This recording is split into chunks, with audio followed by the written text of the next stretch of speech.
Hi friend, आज बात करेंगे कि एसआई का पेमेंट कितना होगा पैरामिलिट्री में। तो आपको बताना चाहेंगे एसआई का पेमेंट कम से कम 50 से 60 हज़ार होता है, जो न्यू भर्ती 2024 में होंगे। उसके अलावा आपको ये बताना चाहेंगे कि एक्यूरेट पेमेंट कोई भी पैरामिलिट्री में नहीं बता सकता है, क्योंकि हमारा जो अलाउंस होता है, अलाउंस के हिसाब से भी हमारे को पेमेंट बनता है।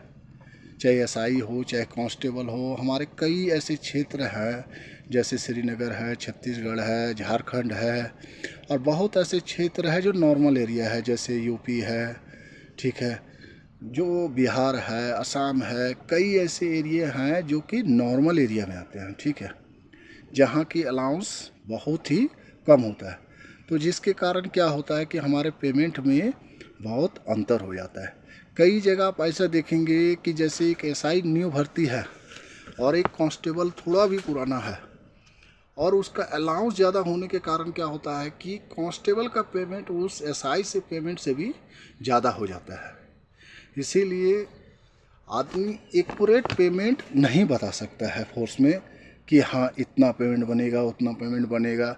बाकी जो बोलते हैं ये सब हवाई वाली बात है कि इतना पेमेंट बनेगा, 80 हज़ार, 1 लाख, 2 लाख, 1.5 लाख, इस तरह बताते हैं कि इस तरह लगेगा कि हाँ ये एसआई बनने के बाद आपको तो एकदम चांदी ही चांदी। पर ऐसा नहीं है। पेमेंट का कुछ हिसाब किताब होता है कि एसआई का पेमेंट एक कांस्टेबल से 10-15 हज़ार रुपये अधिक होता है। अगर आप न्यू भर्ती होते हैं उससे ज़्यादा नहीं होता है।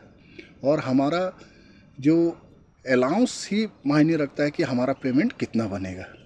कुछ जवान क्या होते हैं जो कि नॉर्मल एरिया में हैं, उनका पेमेंट 50 हज़ार के करीब बन रहा है, लेकिन उसी के साथ का जवान जो डेंजर एरिया में है या ऐसे एरिया में जहाँ के अलाउंस बहुत ज़्यादा है, तो उसका पेमेंट 70 से 80 हज़ार बन रहा है, ठीक है।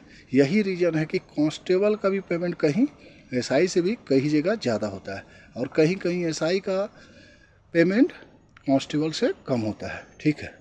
तो हमारा पेमेंट जो है क्षेत्र के हिसाब से होता है, ठीक है। ठीक है, धन्यवाद।